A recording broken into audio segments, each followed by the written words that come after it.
it's Amanda. Welcome back to my channel and happy Artsy Fartsy Friday. Before I get into today's video, I wanted to take this minute just to say a quick but sincere thank you to all of the support I received on my Patreon announcement video. If you guys don't know, I recently relaunched my Patreon and came out with some new reward tiers that I'm really excited about. So if you haven't seen that video, I will have it linked down below and at the end of this video, and I will also have links for my Patreon. I'm so excited to ship out my first batch of rewards. I cannot wait for you guys to receive them. I just know that you guys are gonna be just as excited about them as I am, and I cannot wait. But let's get into the topic of today's video. And the topic of today's video is brush pens. I am going to be reviewing every single brush pen that I own for you today. Specifically just the black brush pens that I own, just because I feel like that is the most applicable to most people. If we started getting into colored brush pens and like water brush pens, we could be here all day. So I don't want to do that to you guys. I'm just going to be reviewing 10 of my brush pens that I own and use for bullet journaling and line art and those types of things. And I just really quickly want to break down the types of brush pens that I own and the categories that I will be reviewing them by. So if you break down my brush pen collection, I kind of have two different types of brush pens. I have the kind of highly flexible paintbrush-like brush pens, and then I have the kind of stiffer, smaller nibbed brush pens that still give you a lot of line variety, but they give you a little bit more control. Whereas the highly flexible brush pens don't give you a lot of control. And the way that I'm gonna break down this review is really going to be tailored towards the beginners out there, those of you who are maybe less familiar with brush pens but are nonetheless intrigued by them and are considering adding them into your collection.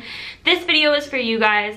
I'm going to be talking about price, I'm going to be talking about the nib size and the amount of control and flexibility that you have.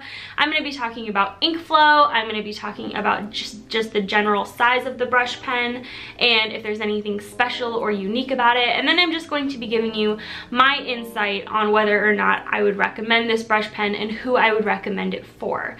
I will be overlaying clips of me kind of swatching these brush pens and giving you a feel for the kind of line width that you can get with them and the kind of opacity and control. So keep your eye on the screen for those swatches, but let's go ahead and start talking about our first brush pen here. This is the Sakura Pigma brush pen. It was one of my first brush pens that I ever owned, and it is not one of my favorites. This is a felt tip brush pen. It does come to a nice tapered point. However, I feel like the ink flow on this pen in particular is pretty weak. I have had this pen for a while, so it's by no means brand new, but I haven't used it that heavily and it kind of always felt dry to me. So maybe I got a dud, but I personally do not prefer felt tip brush pens. They are not my favorite. In my opinion, you can get brush pens that are a lot better quality for around the same price point, but in case you're curious, you can get this brush pen on Amazon for around $3.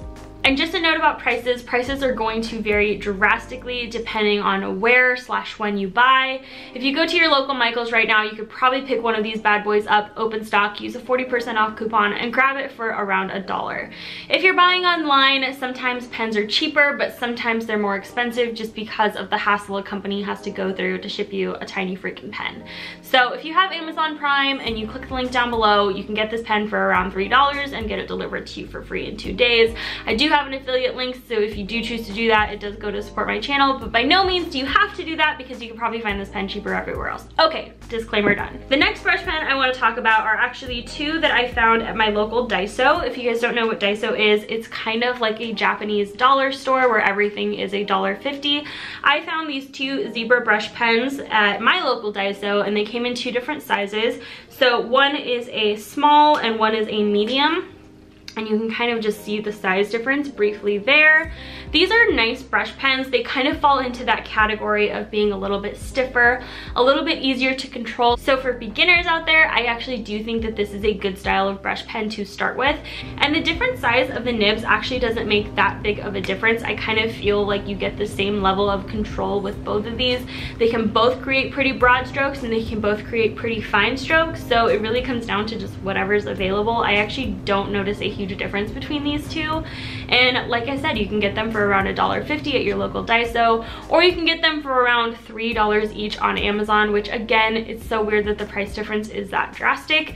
But if you are able to find these at a local art store, or like I said, somewhere like Daiso, definitely do that. But if you are in desperate need of one, you can get them on Amazon. You know how it goes. And I haven't had these two brush pens for very long, but they do seem to be very durable, and the ink flow is super, super nice. These would also be really good for things like bullet journaling. The next brush pen I'm going to be talking about is the Tombow Fudenosuke brush pen. Hopefully I'm saying that right. And if you are in any way affiliated with the bullet journaling community, then I am sure you have heard of these before. The Tombow Fudenosuke is one of the most popular brush pens used by bullet journalers, and it's easy to see why. This actually comes in two different versions. It comes in a hard version and a soft version. The version I have is the soft, and it's just a really nice brush pen. Again, it kind of falls into that category of being a stiffer, easier to control type of brush pen. I think a lot of these have nylon tips, by the way. It was a little bit tricky to find that online, but it kind of seems like the stubbier brush pens are made out of nylon, and they're kind of similar to a felt tip, but they're much denser and more tightly packed. I also have a dual-ended version of the Tombow Fudenosuke, and from what I can tell, it is basically identical to the just plain black soft version, but it comes with a black side and a gray side. And this would be cool for those of you who like bullet journaling and maybe you want to do like a drop shadow with the same pen.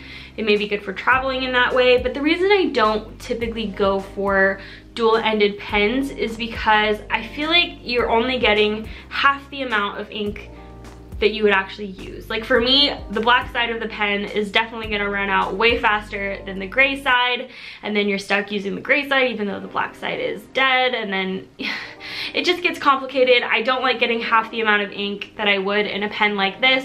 And another downside about these kind of cheaper pens is that none of them are refillable. I'm gonna be talking about a refillable pen a little bit later that I'm a big fan of.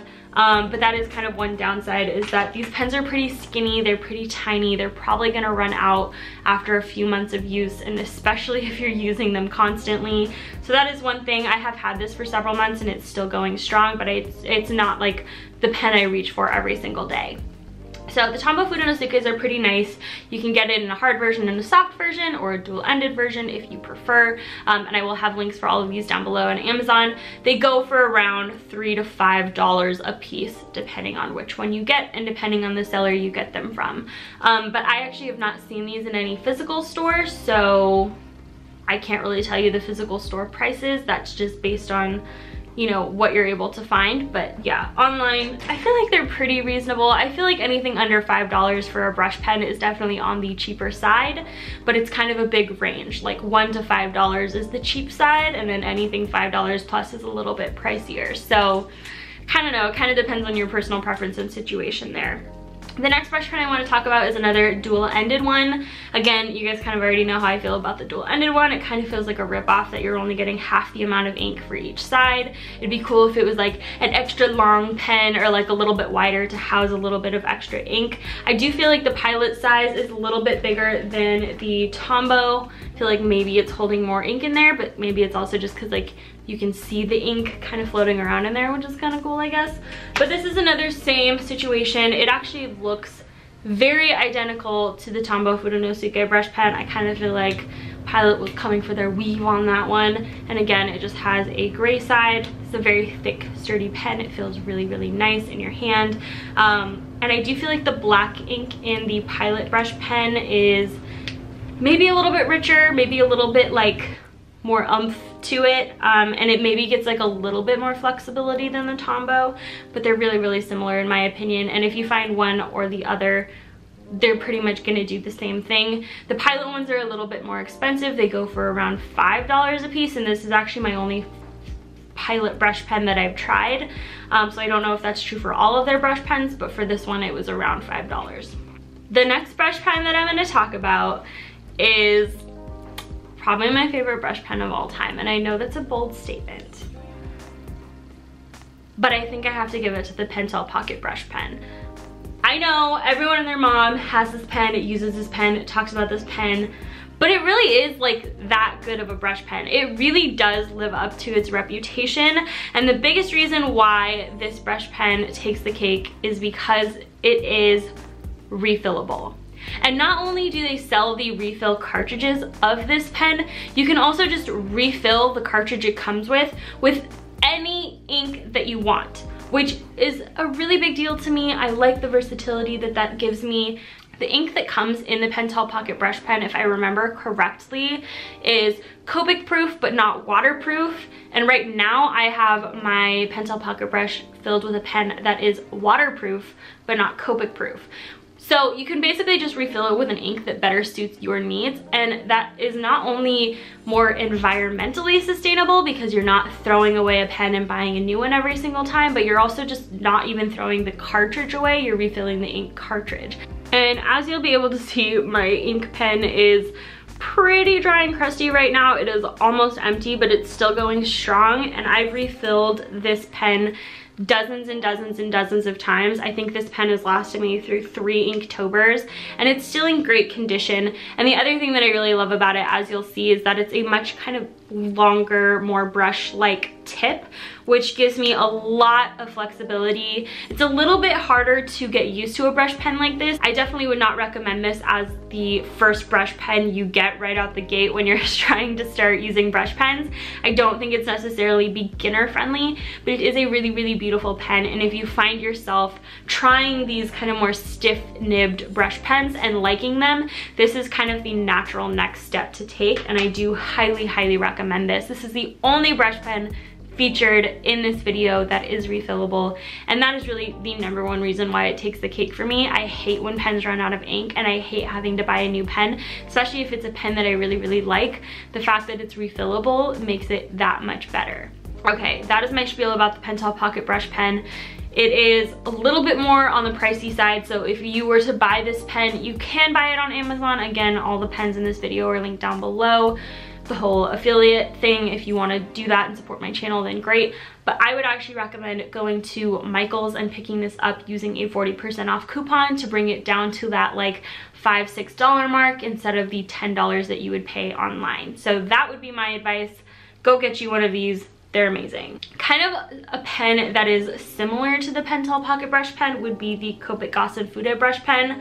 Obviously, it is a Copic brush pen, therefore we can assume it is Copic proof, and wham bam, it is. It's a miracle. This pen is super similar to the Pentel Pocket Brush. It looks the same, it feels the same. The only downside is that it is not refillable, and again, it's kind of around the $6, $7 mark price-wise. So I could buy the Pentel Pocket Brush one time for $10 and refill it until the end of time, or I can buy this pen for $6 and then have to replace it with another $6 the first time this one runs out. So for me, it's much more worth it to invest a little bit more in a pen that's gonna last longer than invest in a pen that is still gonna run out at the end of the day. So I do like this pen. It feels very, very similar to the Pocket Brush Pen, which, like I mentioned, I love. I love how highly flexible it is. It's really good. But again, it's kind of a steeper learning curve for those of you who are just starting out using brush pens. I would not recommend this one, although it is definitely one of the most surefire Copic proof brush pens. It is really deep. The ink, the black ink is really like nice and rich. But yeah, it's not super special to me in any way. The last 2 brush pens I'm going to be talking about are also Copic brush pens. I picked these up recently. These are the Copic Multiliner Brush pens, and this version that I have is not refillable, although I do know Copic carries a line of pens that are refillable, known as their SP line. I'm just not totally sure that they have brush pens in their SP line, so these might have a refillable counterpart. I'm not totally sure, but the 2 I'm talking about today are not refillable, and that is the Brush Small and the Brush Medium pen. These are like very skinny, lightweight pens. They do kind of feel cheap. The cap doesn't go on the end, and for this pen in particular, it drives me nuts. This is another instance of not really noticing a significant difference between the 2 sizes. I kind of feel like I have this, I can get equally broad and fine strokes with both of these pens. The medium is just a little bit stiffer. It's kind of like a jumbo version of something like the Zebra brush pen or the Tombow Fudenosuke. It's kind of like the big daddy version of those pens. And so it's gonna be a little bit stiffer. You're not gonna have that really strong brush-like movement. So if you are partial to kind of these smaller, stiffer nibs, the Copic Multiliner medium brush pen might be a good companion for you. But if you're craving a little bit more of that kind of like free-flowing, flexible line, the Brush Small is kind of your first taste into the realm of the pocket brush and the Gasenfude. So it's kind of like, this is your fork in the road, the medium or the small. The small is gonna take you down that really flexible brush pen route. The medium is gonna kind of keep you more towards those like stiff nibs that give you a lot of control. So what you can take away from this video is that there are tons of brush pens out there for you to use, and the size of the brush pen itself doesn't really matter. What matters is the flexibility of that nib. So definitely, if you can go out to your local art store and test one of these out, or borrow a friend's and give it a whirl, I would highly recommend doing that, because brush pens are a very personal preference type of thing, and I think it's really important that you get out there and try them for yourself. The last note I wanted to make is that all of the brush pens I mentioned today are waterproof.